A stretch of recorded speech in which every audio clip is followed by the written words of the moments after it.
आइए, YouTube channel प्रसाद point में आपका स्वागत है। और आज हम लोग मैट्रिक के परीक्षा में पूछे जाने वाले वेरी वेरी इंपॉर्टेंट प्रश्न देखेंगे, जो ऑब्जेक्टिव टाइप के क्वेश्चन होंगे। और निश्चित रूप से आप इस प्रश्नों को समझ लेंगे और याद कर लेंगे, परीक्षा की दृष्टि से वेरी वेरी इंपॉर्टेंट है। चलिए आइए देखते हैं बारी बारी से। और ये सब्जेक्ट है फिजिक्स। सब्जेक्ट है फिजिक्स। पाठ का नाम है प्रकाश का परावर्तन। पाठ का नाम है प्रकाश का परावर्तन। सब्जेक्ट हो गया फिजिक्स। सब्जेक्ट हो गया फिजिक्स। फिजिक्स। पाठ का नाम हो गया प्रकाश का परावर्तन, पहला पाठ है। और एक पाठ से ही देखेंगे हम लोग, लाइन बाय लाइन से सारी पाठ को देखेंगे। और यही फिजिक्स ही नहीं, सारे सब्जेक्ट को परीक्षा की दृष्टि से पढ़ाया जाएगा, जो परीक्षा में आने की संभावना ज्यादा है।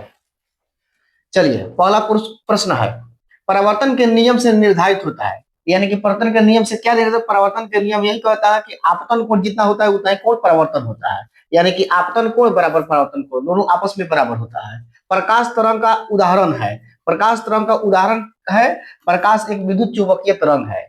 या प्रकाश स्वयं अदृश्य है, हम लोग प्रकाश को देखते नहीं है। प्रकाश किसी वस्तु पर पड़ता है तब उस वस्तु को देखते हैं, यानी कि प्रकाश की उपस्थिति में किसी वस्तु को हम देखते हैं। अगला क्वेश्चन, क्वेश्चन नंबर 3, दर्पण के सामने किसी भी दूरी पर स्थित वस्तु का प्रतिबिंब सीधा प्रतिदित होता है तो वह दर्पण है। जब भी सीधा प्रतिबिंब बनेगा तो दो ही चीज से ज्यादा सीधा प्रतिबिंब बनता है, एक समतल दर्पण, एक उत्तल दर्पण। समतल दर्पण और उत्तल दर्पण। समतल और उत्तल से केवल सीधा प्रतिबिंब बनता है और आभासी प्रतिबिंब बनता है, जिसको काल्पनिक भी कहते हैं। निम्नलिखित में से किस माध्यम में प्रकाश की चाल सबसे अधिक होता है? सबसे अधिक निर्वात में प्रकाश की चाल सबसे अधिक निर्वात होता है। इसे हवा भी बोलते हैं। हवा में प्रकाश की चाल सबसे अधिक होता है। होता कितना है? 3 गुणे 10 के पावर 8 मीटर प्रति सेकेंड। चाल कितना होता है? 3 गुणे 10 के पावर 8 मीटर प्रति सेकेंड। चलिए, इसी का अगला है गोलीय दर्पण। गोलीय दर्पण का परिभाषा, जिस दर्पण का परावर्तन गोले का एक भाग हो उसे कहते हैं गोलीय दर्पण। क्वेश्चन नंबर 1 इसका, गोलीय दर्पण के फोकसांतर एवं वक्रता त्रिज्या के बीच का संबंध है। देखिए, गोलीय दर्पण के फोकसांतर और बीच का दर्पण के बीच गोलीय दर्पण के फोकसांतर एवं वक्रता त्रिज्या, वक्रता त्रिज्या और फोकसांतर के बीच का संबंध है। फोकसांतर मतलब F और वक्रता त्रिज्या मतलब R। यानी कि फोकस दूरी त्रिज्या के आधी होती है, या त्रिज्या फोकस दूरी के 2 गुनी होती है। तो देखिए, R बराबर 2f, यानी कि ए नंबर ऑप्शन सही हो जाएगा। R बराबर 2f। किसी बीम का, अगला क्वेश्चन, किसी बीम का अवतल दर्पण द्वारा बना प्रतिबिंब आभासी, सीधा तथा बड़ा पाया गया। वस्तु की स्थिति कहाँ होनी चाहिए?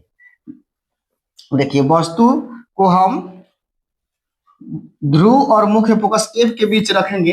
ध्रुव और मुख्य फोकस F के बीच रखेंगे तो तब वस्तु का आभासी प्रतिबिंब बनेगा, सीधा बनेगा और बड़ा प्रतिबिंब बनेगा। ये क्या है इसको हम समझते हैं पहले। ये है अवतल दर्पण, ये है अवतल दर्पण, ये प्रधान अक्ष। प्रधान अक्ष दर्पण को जिस बिंदु पर प्रतिच्छेद करता है यानी आकर मिलता है उस ध्रुव P कहते हैं, ध्रुव P कहते हैं। ये मुख्य फोकस F हो गया। तो ध्रुव P और मुख्य फोकस F के बीच में अगर वस्तु रखते हैं तब इसका प्रतिबिंब आभासी बनता है और दर्पण के पीछे बनता है। इसका प्रतिबिंब क्या बनता है? आभासी बनता है और दर्पण के पीछे बनता है, यानी कि दर्पण के पीछे बनता है। तो वस्तु को कहाँ रखेंगे? मुख्य फोकस F और ध्रुव P के बीच रखते हैं, तब वस्तु का प्रतिबिंब बड़ा होता है, सीधा होता है और आभासी होता है। अगला क्वेश्चन 3 नंबर, काल्पनिक आभासी प्रतिबिंब होता है। यानी काल्पनिक को ही आभासी प्रतिबिंब कहते हैं। काल्पनिक को ही आभासी प्रतिबिंब कहते हैं। कह रहा है काल्पनिक आभासी प्रतिबिंब होता है। कह रहा है कि सीधा, निश्चित रूप से काल्पनिक जो प्रतिबिंब होता है, आभासी जो प्रतिबिंब होता है निश्चित रूप से सीधा होता है। वास्तविक जो प्रतिबिंब होता है वो उल्टा होता है। वास्तविक प्रतिबिंब उल्टा होता है, काल्पनिक प्रतिबिंब सीधा होता है। अगला क्वेश्चन, सरल सूक्ष्मदर्शी में किसका उपयोग होता है? सरल सूक्ष्मदर्शी में उत्तल लेंस का उपयोग होता है। सरल सूक्ष्मदर्शी में उत्तल लेंस का उपयोग होता है। क्वेश्चन नंबर 5, हजामत के लिए किस दर्पण का उपयोग होता है? हजामत बनाने के लिए हम लोग अवतल दर्पण का प्रयोग करते हैं, क्योंकि अवतल दर्पण में वस्तु का प्रतिबिंब बड़ा बन जाता है। छोटे छोटे दाढ़ी होता है, और जैसे ही हम अवतल दर्पण के सामने अपने चेहरे को ले जाते हैं तो छोटा छोटा जो दाढ़ी होता है वो बड़ा से दिखाई देने लगता है, और बनाते समय छोटा छोटा दाढ़ी कहीं कहीं छूट जाता है, वो अवतल दर्पण आसानी से दिखाई देने लगता है। इसलिए दाढ़ी बनाने के लिए चेहरा को अवतल दर्पण के सामने रखते हैं। अब नेक्स्ट क्वेश्चन देखेंगे।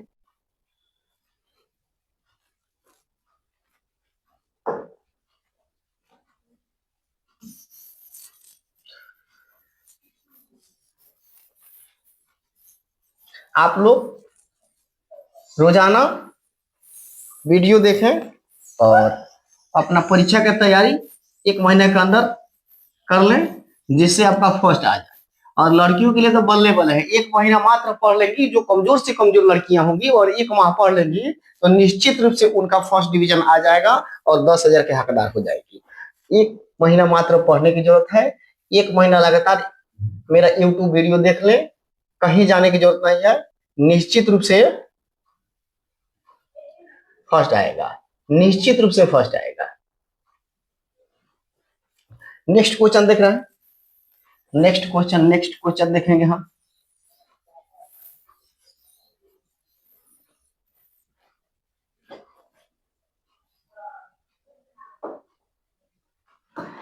चलिए अगला 5वां नंबर क्वेश्चन, सर्च लाइट परावर्तन सतह होता है, सर्च लाइट परावर्तन सतह होता है अवतल होता है, अवतल होता है।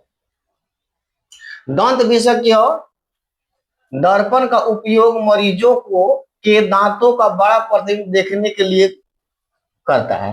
अभी आप लोगों को पता है बड़ा प्रतिबिंब बनाने के लिए अवतल दर्पण प्रयोग करते हैं, इसलिए डॉक्टर जो होते हैं नाक कान गला दांत इत्यादि को देखने के लिए, उसमें रोग जो होता है उसको समझने के लिए कौन सा दर्पण का प्रयोग करते हैं? तो अवतल दर्पण का प्रयोग करते हैं।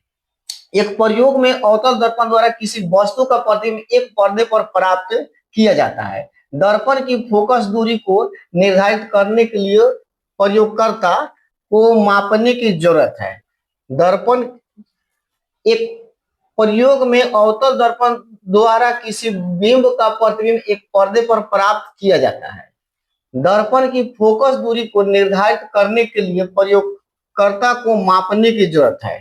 प्रयोगकर्ता को क्या मापने की जरूरत है? प्रयोगकर्ता को एक प्रयोग में अवतल दर्पण द्वारा किसी वस्तु का प्रतिबिंब एक पर्दे पर प्राप्त किया जाता है। अवतल दर्पण है वस्तु का प्रतिबिंब पर्दे पर प्राप्त कर लेते हैं, पर्दा पर बना लेते हैं पर्दे। दर्पण की फोकस दूरी को निर्धारित करने के लिए प्रयोगकर्ता को मापने की जरूरत है। क्या चीज मापने की जरूरत है? देखिए ऑप्शन दिया है, ऑप्शन दिया है दर्पण तथा पर्दा के बीच की दूरी, दर्पण तथा पर्दा के बीच की दूरी, और दर्पण तथा बिंब के बीच की दूरी। ए और बी दोनों, इनमें से कोई नहीं। तो यहां हम लोग को जब प्रतिबिंब बनेगा तो प्रतिबिंब से दर्पण की दूरी मापेंगे, प्रतिबिंब से दर्पण की दूरी, यानी कि दर्पण तथा पर्दे के बीच की दूरी, दर्पण तथा बिंब के बीच की दूरी। तो वही बिंब कहां बनेगा? पर्दा पर ही बनेगा। इस प्रकार ए और बी दोनों इसमें सही हो जाएगा, इस प्रकार ए और बी दोनों सही हो जाएगा। अगला क्वेश्चन, यदि किसी बिंब के प्रतिबिंब का आवर्धन ऋणात्मक है तो उस प्रतिबिंब की प्रकृति क्या होगी? कह रहा है यदि किसी बिंब के प्रतिबिंब का आवर्धन ऋणात्मक हो तो वह उस प्रतिबिंब की प्रकृति क्या होगी? देखिए जब ऋणात्मक होगा तो निश्चित रूप से उसका प्रकृति, ऋणात्मक जब होगा तो उसका प्रकृति का होगा वास्तविक और उल्टा होगा, वास्तविक और उल्टा होगा। कह रहा है यदि किसी बिंब के प्रतिबिंब का आवर्धन, प्रतिबिंब का आवर्धन ऋणात्मक है, आवर्धन जब ऋणात्मक है तो उस प्रतिबिंब की प्रकृति क्या होगी? प्रकृति जो होगी वो वास्तविक और उल्टा होगी। जब आवर्धन ऋणात्मक होगा तो नीचे से प्रतिबिंब सामने बनेगा, सामने बनेगा तो उल्टा बनेगा और वास्तविक बनेगा। क्वेश्चन नंबर 10, निम्नलिखित में से कौन उत्तल दर्पण की फोकस दूरी है जिसकी वक्रता त्रिज्या 32 सेंटीमीटर है? देखिए फोकस दूरी निकालना है तो फोकस दूरी वक्रता त्रिज्या का होती है, आधी होती है। फोकस दूरी बड़ा त्रिज्या के आधी होती है, यानी कि त्रिज्या क्या है 32, तो फोकस दूरी इसका आधा यानी कि 16 सेंटीमीटर। अगला क्वेश्चन 11 नंबर, किस दर्पण का उपयोग पश्च दृश्य दर्पण के रूप में किया जाता है, यानी कि पीछे के दृश्य को देखने के लिए किस दर्पण का प्रयोग करते हैं, तो उत्तल दर्पण। जब गाड़ी होती है तो गाड़ी की जो चालक होता है उसके सामने दो दर्पण लगा रहता है, यानी आईना लगा रहता है, उसमें उत्तल दर्पण लगा रहता है, ताकि उत्तल दर्पण में छोटा प्रतिबिंब बनता है, तो पीछे से जितनी सारी गाड़ियां आ रही होती हैं उस सबका प्रतिबिंब बन जाता है और चालक आसानी से समझ जाता है और एक्सीडेंट होने से बचा लेता है। इसलिए कौन दर्पण के प्रयोग करते हैं, उत्तल दर्पण के। नए कर्तीय परिपाटी के अनुसार दर्पण के सामने रखे गए बिंब की दूरी ली जाती है। बिंब की दूरी जब भी वस्तु होता है वो दर्पण के सामने होता है, जब भी वस्तु होता है तो दर्पण के सामने होता है, इसलिए जब सामने होगा तो निश्चित रूप से ऋणात्मक होगा। सामने के लिए ऋणात्मक, सामने के लिए ऋणात्मक, पीछे के लिए धनात्मक, सामने के लिए ऋणात्मक, पीछे के लिए धनात्मक। सामने प्रतिबिंब बनेगा तब ऋणात्मक, पीछे बनेगा तो धनात्मक। चलिए अगला क्वेश्चन देखते हैं, क्वेश्चन नंबर 13, निम्न में से किस दर्पण की फोकस दूरी धनात्मक होती है, किस दर्पण की फोकस दूरी, तो उत्तल दर्पण की फोकस दूरी धनात्मक होती है। अगला क्वेश्चन, किसी कार के अग्रदीप में प्रयुक्त दर्पण निम्नलिखित में से कौन है। देखिए कार के जो अग्रदीप है यानी कि हेडलाइट है उसमें अवतल दर्पण के प्रयोग करते हैं, लेकिन अब नए गाड़ियों में अब अवतल दर्पण की जगह पराबल्विक दर्पण के प्रयोग होने लगे जो ज्यादा फोकस करता है, तो उसके अनुसार से यहाँ उत्तर हो जाएगा अवतल दर्पण। अगला क्वेश्चन, समतल दर्पण की फोकस दूरी होती है, समतल दर्पण की फोकस दूरी होती है अनंत होती है, समतल दर्पण की फोकस दूरी अनंत होती है। समतल दर्पण एक इसमें समझ लेते हैं, समतल दर्पण में जितना बड़ा वस्तु रहता है उतना ही बड़ा प्रतिबिंब रहता है, जितनी दूरी पर वस्तु रहता है उतनी दूरी पर प्रतिबिंब बनता है। चलिए अगला क्वेश्चन, अवतल दर्पण के सामने वस्तु को कहां रखा जाए ताकि प्रतिबिंब उल्टा वास्तविक और समान आकार का बने। तो देखिए अवतल दर्पण में वक्रता केंद्र सी पर जब वस्तु रखते हैं तो उसका प्रतिबिंब वक्रता केंद्र पर ही बन जाता है, वास्तविक बनता है, उल्टा बनता है और वस्तु के बराबर बनता है, इसलिए वक्रता केंद्र होगा। देखिए वक्रता केंद्र यानी सी नंबर साइज होगा। अगला क्वेश्चन, क्वेश्चन नंबर 17, दाढ़ी बनाने के लिए कौन सा दर्पण का प्रयोग किया था, अभी बताए थे दाढ़ी बनाने के कौन सा दर्पण प्रयोग होगा, अवतल दर्पण।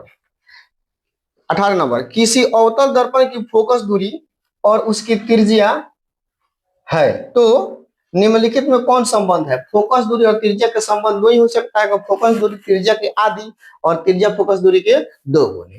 तो जब इसको दो प्रकार से आंसर दे सकता है, यानी कि अगर r बराबर देगा तो 2f दे सकता है या f बराबर देगा तो r/2 दे सकता है।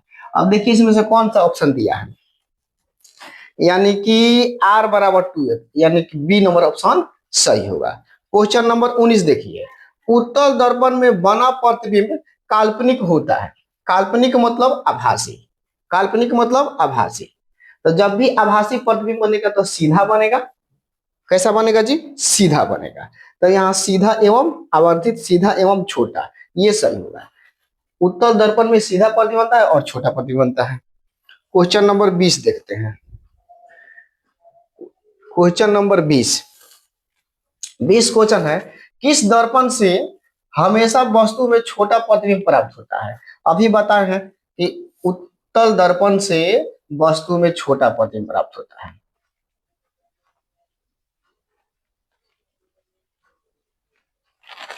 अवतल दर्पण की फोकस दूरी होती है, अवतल दर्पण की फोकस दूरी, अवतल दर्पण की फोकस दूरी ऋणात्मक होती है। क्यों ऋणात्मक होती है, मान लीजिए कि ये अवतल दर्पण है, ये अवतल दर्पण है, ये अवतल दर्पण है, ये सामने हो गया, तो दर्पण के सामने जो भी दूरी रहता है वो ऋणात्मक होता है। एफ हो गया तो मुख्य फोकस एफ और ध्रुव पी के बीच की दूरी क्या कहते हैं, फोकस दूरी, तो दर्पण के सामने फोकस दूरी बन रहा है इसलिए ऋणात्मक होता है। लेकिन यही उत्तल दर्पण की बात की जाए तो उत्तल दर्पण में धनात्मक हो जाता है, उत्तल दर्पण में फोकस दूरी का हो जाता है धनात्मक हो जाता है। अगला क्वेश्चन हम लोग देखेंगे 23 नंबर। क्वेश्चन नंबर 23 देखेंगे। क्वेश्चन नंबर 23 देखेंगे।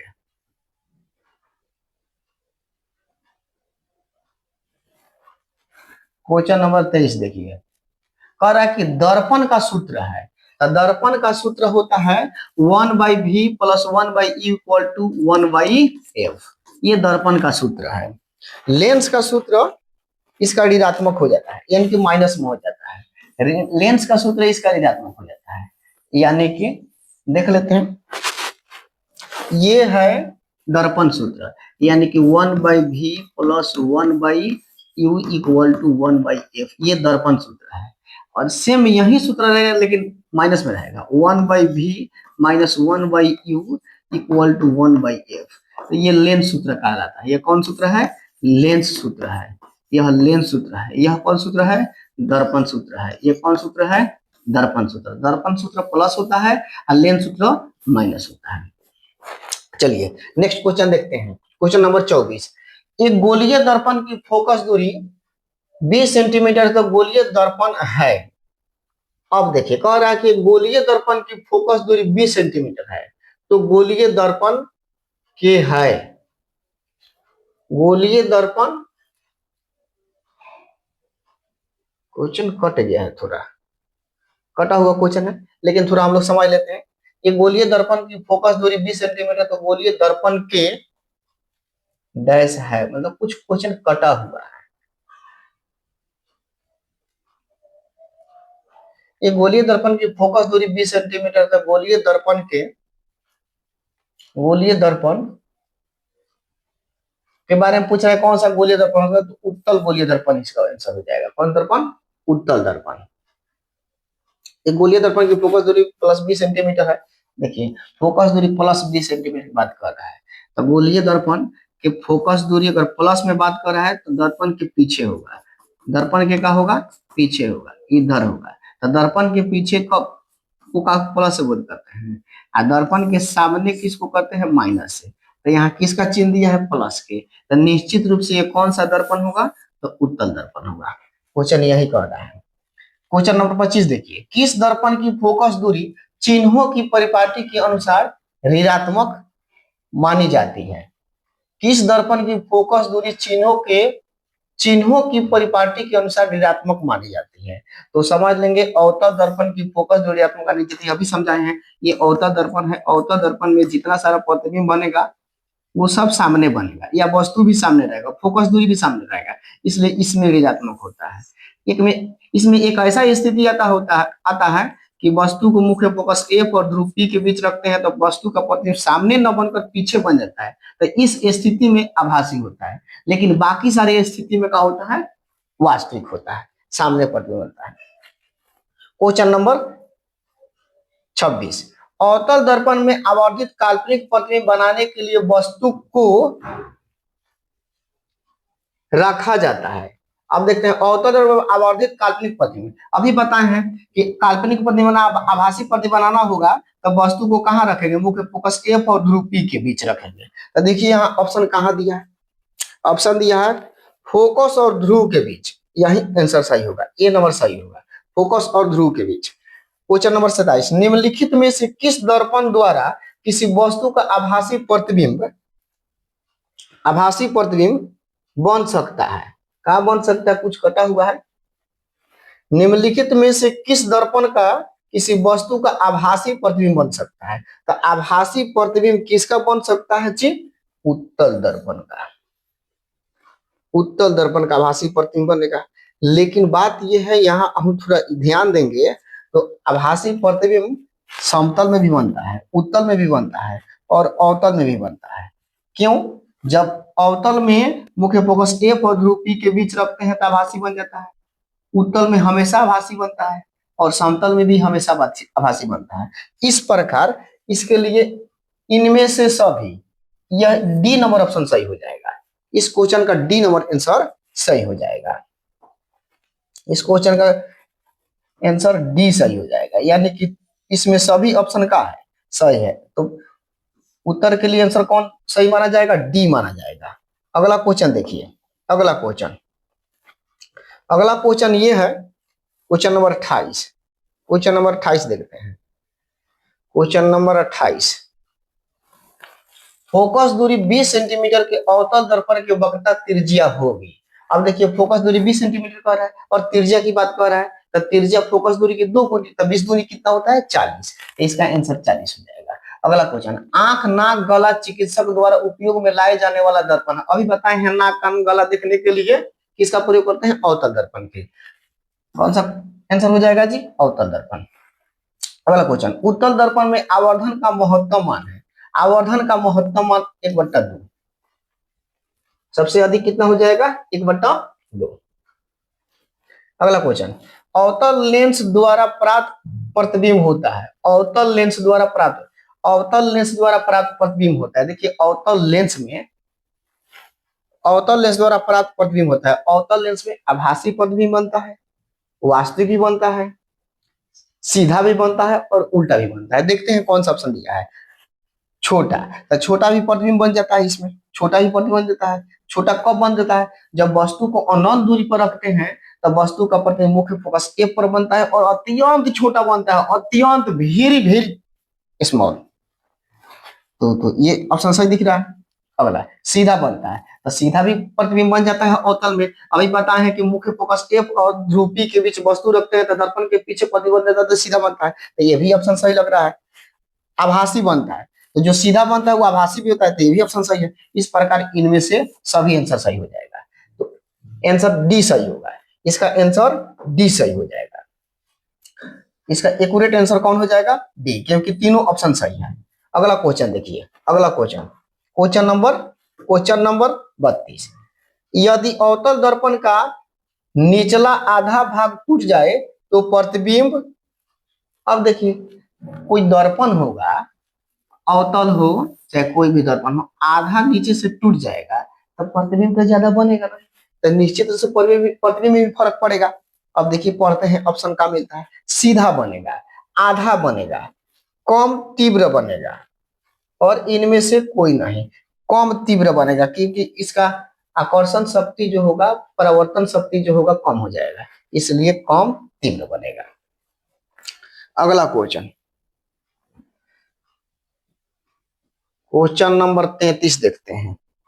क्वेश्चन नंबर 33, क्वेश्चन नंबर 33 है, फोकस दूरी 10 सेंटीमीटर के अवतल दर्पण द्वारा उत्पन्न आवर्धन धनात्मक यदि वस्तु की दूरी मानी जाती है। वस्तु की दूरी अगर धनात्मक मानेंगे तब आगे कुछ है कह रहा, यदि वस्तु की दूरी मानी जाती है तब क्या कह रहा है, कितनी दूरी पर रख रहा है, 10 सेंटीमीटर की दूरी पर, 10 सेंटीमीटर दूरी पर रख रहे हैं और धनात्मक मान रहे हैं, तो इसका फोकस दूरी 10 है तो इसको भी 10 ही माना जाएगा। कितना माना जाएगा, 10, इसलिए इसका क्वेश्चन थोड़ा कटा हुआ है, उसके अनुसार से आंसर इसका 10 ही होगा। आगे देखते हैं, फोकस ध्रुव की ओर आने पर अवतल दर्पण में आवर्धन का मान। अब देखिए कह रहा है कि फोकस ध्रुव की ओर आने पर अवतल दर्पण में आवर्धन का मान। अब आवर्धन के मान पर समझते हैं, आवर्धन मतलब आकार उसका कैसा होता है, बढ़ता है कि घटता है, यहाँ समझते हैं आकृति से।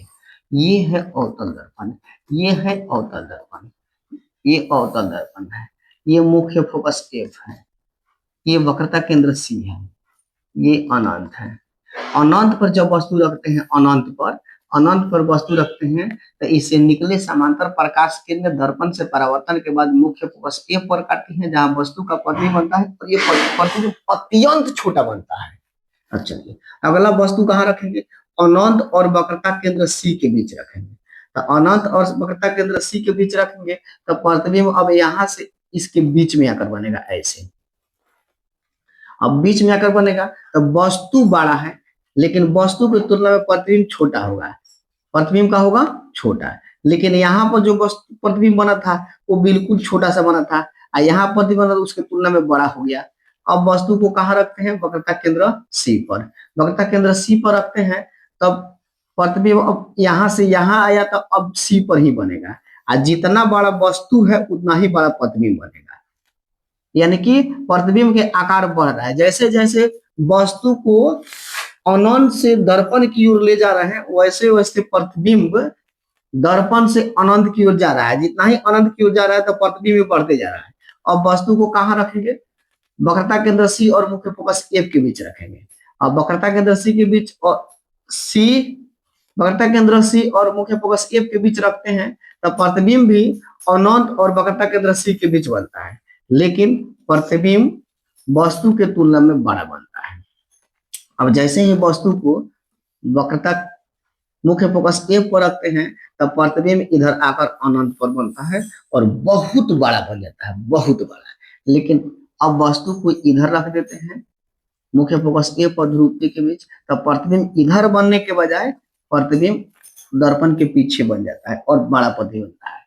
तो क्वेश्चन यही कह रहा है, क्वेश्चन ये कह रहा है एक अवतल दर्पण की प्रधान अक्ष पर चल, ये नहीं है, ये है 34 नंबर। अवतल दर्पण से ध्रुव की ओर ले आने पर अवतल दर्पण में आवर्धन का मान, अब बताइए आवर्धन का मान आकार बढ़ेगा कि घटेगा। देखिए जैसे जैसे वस्तु को अनंत से दर्पण की ओर ले जा रहे हैं तब प्रतिबिंब इसका बढ़ रहा है, तो आवर्धन के मान भी बढ़ेगा, यानी इसका आकार भी क्या होगा, बढ़ेगा। अगला क्वेश्चन, क्वेश्चन 35 देखिए, एक अवतल दर्पण के प्रधान अक्ष पर चलती चिंटी का प्रतिबिंब सीधा तथा बढ़ता जा रहा है, चिंटी की गति की दिशा होगी। अब देखिए का क्वेश्चन कर रहा है एक अवतल दर्पण के प्रधान अक्ष पर, प्रधान अक्ष ये जो है प्रधान अक्ष है, यही है जो प्रधान अक्ष पर, प्रधान अक्ष पर चिंटी चल रही है, प्रधान अक्ष पर क्या हो रही है, चिट्टी चल रही है। कह रहा है कि एक अवतल दर्पण के प्रधान अक्ष पर चिट्टी, चलती हुई चिट्टी का प्रतिबिंब सीधा तथा बढ़ता जा रहा है, सीधा भी बन रहा है और बढ़ भी रहा है। चिंटी की गति की दिशा होगी, चिंटी किधर बढ़ रही है, तो चिंटी देखिए दर्पण की ओर बढ़ रही है, किधर बढ़ रही है, दर्पण की ओर बढ़ रही है। तो यहाँ ऑप्शन देखते हैं, फोकस से वक्रता केंद्र की ओर, फोकस से ध्रुव की ओर, यही आंसर सही होगा, फोकस से ध्रुव की ओर। फिर से एक बार समझ लेते हैं, भाई फोकस है, फोकस है, जैसे ही ध्रुव की ओर चींटी बढ़ेगी तब प्रतिबिंब इधर पीछे बनेगा और सीधा बनेगा, अब बड़ा बनेगा। तो ऑप्शन नंबर ये सही होगा, फोकस से ध्रुव की ओर। क्वेश्चन नंबर 36, अवतल दर्पण किस प्रकार का दर्पण है, कह रहा कि अवतल दर्पण किस प्रकार का दर्पण है, तो ये अभिसारी दर्पण है। थोड़ा इसको फिर से बढ़िया से समझते हैं कि अभिसारी अपसारी क्या है। इसको अभिसारी भी कहते हैं और संसरित करने वाला भी बोलते हैं, संसरित, कौन बोलते हैं, संसरित। अब अपसारी समझते हैं, देखिए थोड़ा सा समझते हैं, अवतल दर्पण के चित्र बनाते हैं। ये अवतल दर्पण है, जिस दर्पण के परावर्तक सतह चिकना हो, देखिए पीछे से कलई कर दिए हैं यानी कि रूखड़ बना दिए हैं, अंदर से क्या हुआ है, अंदर से यानी कि सामने से चिकन है। तो जिस दर्पण के परावर्तक सतह चिकना हो और धसा हुआ हो उसे क्या कहते हैं, अवतल दर्पण। अवतल दर्पण पर समांतर प्रकाश किरणें जब पड़ती हैं, प्रधान अक्ष के समांतर जब प्रकाश किरणें पड़ती हैं तो दर्पण से परावर्तन होने के बाद निश्चित रूप से मुख्य फोकस एफ पर आकर काटती हैं, यानी कि आकर मिलती हैं। तो आकर मिलने की स्थिति में इसका नाम पड़ा है अभिसारी, इसको संसरित बोलते हैं। वहीं उत्तल की बात की जाए, वहीं उत्तल दर्पण की बात की जाए, उत्तल दर्पण में होता यह है कि जब ये प्रधान अक्ष हो गया, प्रधान अक्ष के समांतर प्रकाश किरणें दर्पण पर पड़ती हैं तो ये मिलने के बजाय दर्पण प्रकाश के परावर्तन कर देता है, तो ये मिलने के बजाय वापस लौट जाती है, मिलने के बजाय क्या होती है, वापस लौट जाती है। अब देखिए परावर्तित किरणें ऐसे छितरा रही हैं, इसलिए इस स्थिति में उत्तल दर्पण को अपसृत दर्पण भी बोलते हैं। उत्तल दर्पण को, उत्तल दर्पण को क्या बोलते हैं, अपसृत, अपसृत बोलते हैं। और अवतल को अभिसारी या संसरित बोलते हैं। चलिए आज हम लोग क्वेश्चन देके एक पाठ का क्वेश्चन देख लिए जो प्रकाश का परावर्तन है या गोलीय दर्पण से संबंधित क्वेश्चन है। चलिए फिर हम लोग नेक्स्ट वीडियो में मिलते हैं, बहुत जल्द मिलेंगे नेक्स्ट वीडियो में। लेकिन परीक्षा की दृष्टि से वेरी वेरी इंपॉर्टेंट है, आप एक बार वीडियो देखिए और जो ऑप्शन आएगा ज्यादा याद करने की जरूरत नहीं है, एक बार वीडियो देखिए, ऑप्शन निश्चित रूप से दिखाई देने को मिलेगा और आप कलई कर दीजिए, ढूंढ दीजिए, निश्चित रूप से आपका फर्स्ट आने की संभावना बनता है। थोड़ा हम लोग फर्स्ट के बारे में समझ लेते हैं, क्यों फर्स्ट आ जाएगा। देखिए हम सारे विषय की तैयारी कराएंगे, ऑब्जेक्टिव क्वेश्चन भी तैयारी कराएंगे, लेकिन पहले ऑब्जेक्टिव कराएंगे। समझ लेते हैं, मैथ का भी कराएंगे। मैथ से ही शुरू करते हैं। मैथ थोड़ा हम लोग समझते हैं कि क्यों फर्स्ट आने की संभावना ज्यादा है, इसको हम लोग समझ लेते हैं। बस आप थोड़ा सा धीरज बनाए रखिए और रोज वीडियो देखिए, रोज देखिए, एक बार सारे विषय की वीडियो हम बना देंगे, सारे विषय की तैयारी करा देंगे, निश्चित रूप से आप फर्स्ट लाएंगे, निश्चित रूप से आप फर्स्ट लाएंगे। आप ध्यान से समझिए इस क्वेश्चन को, हम जो समझा रहे हैं कि फर्स्ट कैसे लाएंगे हम, बस आपको समझ देने की जरूरत है। थोड़ा आप समझ दीजिए, थोड़ा सा आप समझ दीजिए, सारा क्वेश्चन को हम निपटारा कर देंगे। थोड़ा सा आप समझ दीजिए हमको,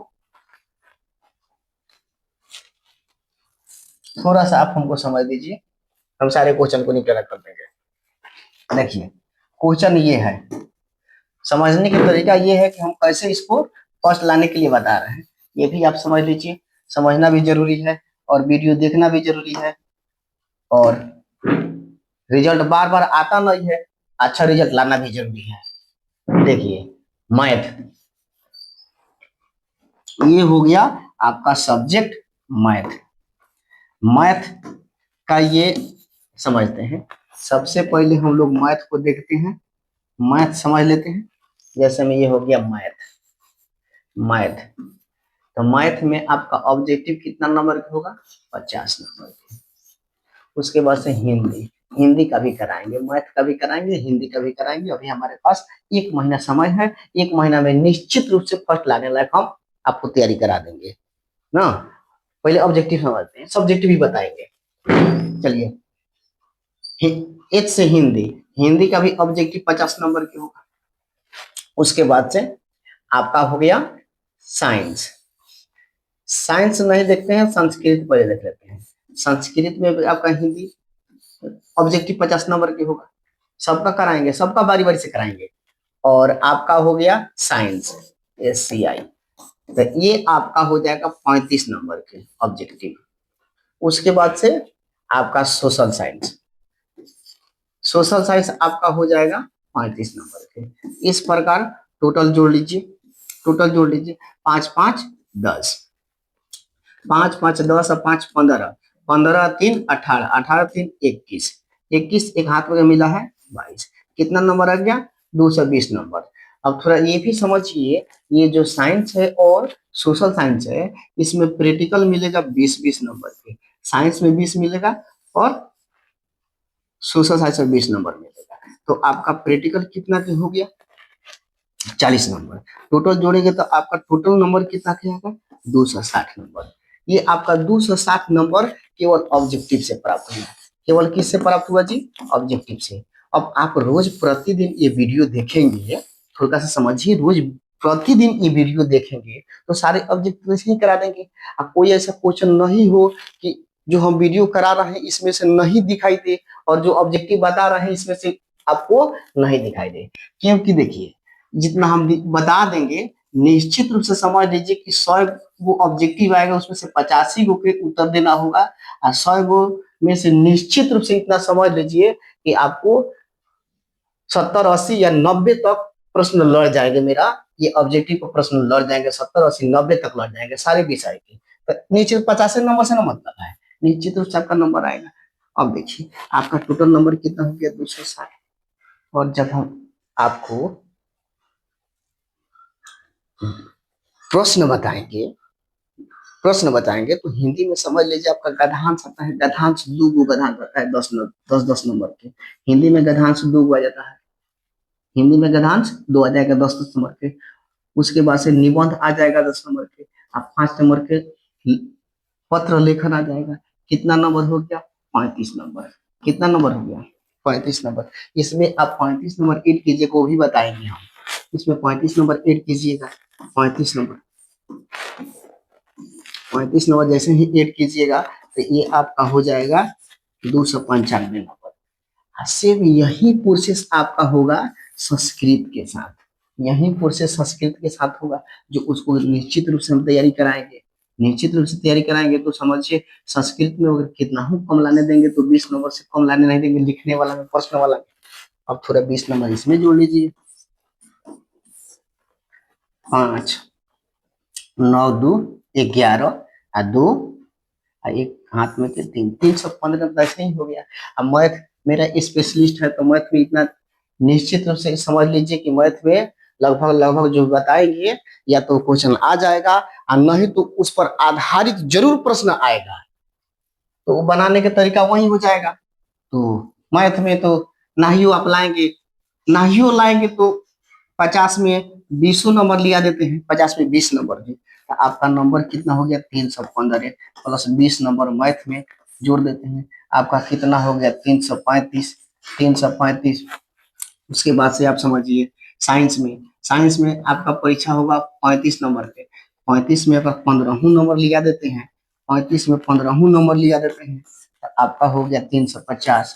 सोशल साइंस में 15 नंबर लिया देंगे तो आपका हो गया 365। चलिए हम 65 नंबर ऐसे ही उड़ा देते हैं हवा में कि नहीं आए, तो निश्चित रूप से आपका कितना नंबर आ गया 300 नंबर आ गया, फर्स्ट हो जाएगा, निश्चित रूप से फर्स्ट हो जाएगा, निश्चित रूप से फर्स्ट हो जाएगा। और ये रिजल्ट आता है तो बार बार नहीं आता है, एक बार आएगा और जिंदगी भर यही रिजल्ट रहेगा। तो मेरा आपसे रिक्वेस्ट है कि निश्चित रूप से आप 1 महीना ध्यान देकर पढ़ लें और बढ़िया से रिजल्ट ला लें। और सरकार तो लड़कियों के लिए ऑफर भी दे रखी है। क्या ऑफर है कि 10,000 फर्स्ट पर 10,000, इसलिए आप थोड़ा ध्यान दीजिए और पढ़ने पर भिड़ जाइए। पढ़िए, जहाँ भी पढ़ रहे हैं वहां पढ़िए और एक बार वीडियो देख लिए कि आपका ऑब्जेक्टिव भी क्लियर हो जाएगा ना, और बढ़िया नंबर ले आइए। और बढ़िया नंबर लिए अपना अपने गुरु जी का और अपने माता पिता का नाम ऊंचा कीजिए और आगे पढ़ने के लिए एक उम्मीद जगाए रखिए। बढ़िया नंबर नहीं आएगा तो आपको पढ़ने का भी मन नहीं करेगा, बच्चे को पढ़ाने का भी मन नहीं करेगा। इसलिए आप थोड़ा मेहनत कीजिए, फिर हम आपसे मिलते हैं नेक्स्ट वीडियो में। चलिए, thank you all of you.